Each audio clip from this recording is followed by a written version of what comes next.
স্বাগতম জনাইছোঁ। আজি আমি বেংগলোৰৰ খুব ধুনীয়া জেগা এটালৈ যাবলৈ ওলাইছোঁ।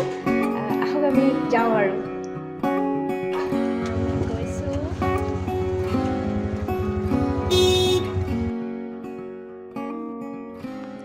আজি আমি গৈ আছোঁ বেংগলোৰ পেলেচলৈ। এইটো আমি প্ৰথম ব্লগ বনাবলৈ চেষ্টা কৰিছোঁ। আমি ইয়াতে অহা বেছি দিন নাই হোৱা বাৰু। বেংগলোৰলৈ অহাৰ আগতে এটা কথা গম পাইছিলোঁ, বেংগলোৰক চিটি অফ গাৰ্ডেন বুলি কয়। আহি আচলতে গম পাইছোঁ সঁচাকেই চিটি অফ গাৰ্ডেন হয় বেংগলোৰ।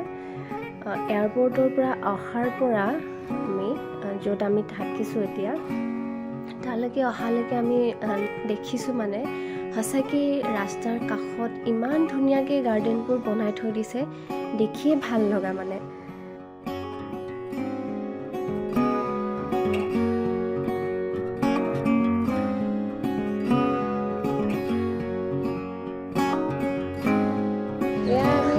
পাই গ'লোঁ।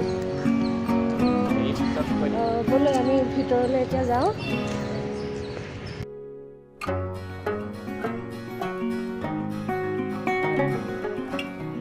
বেংগলোৰ পেলেচটো নিৰ্মাণ কৰাইছিল চামাৰাজেন্দ্ৰ ৱাডিয়াৰে ব্ৰিটিছৰ শাসনকালতে।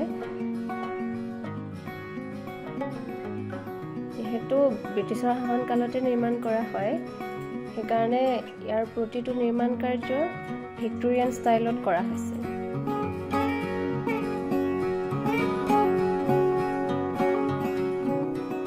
ইয়াৰ ভিতৰৰ যোনবোৰ ৱাল আছে তাত আগৰ পুৰণা বহুত ধুনীয়া ধুনীয়া পেইণ্টিং আৰু ফটোগ্ৰাফাৰে সজাই থৈ দিয়া আছে।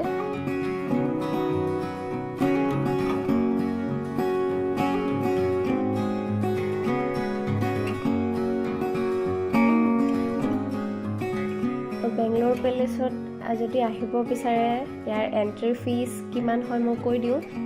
প্ৰতিজনৰ 240 টকাকৈ দিব লগা হয়, আৰু যদি মোবাইল ফোন কেমেৰা ইউজ কৰিবলগীয়া হয় এক্সট্ৰাকৈ 300 টকা দিব লগা হয়।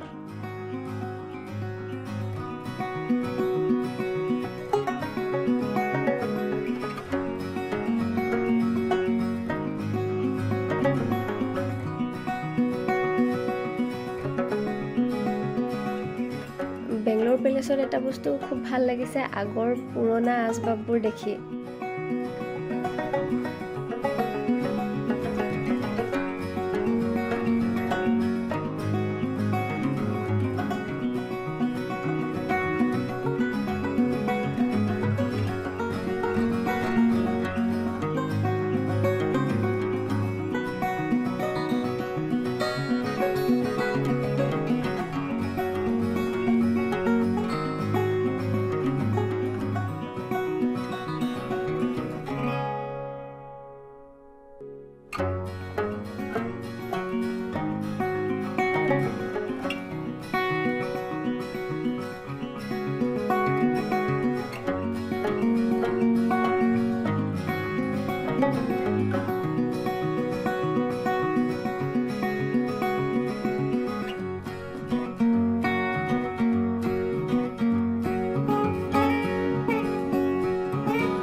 মোৰ সৈতে বেংগলোৰ পেলেচটো চাই আপোনালোকৰ কেনেকুৱা লাগিলে কমেণ্ট বক্সত জনাবলৈ নাপাহৰিব।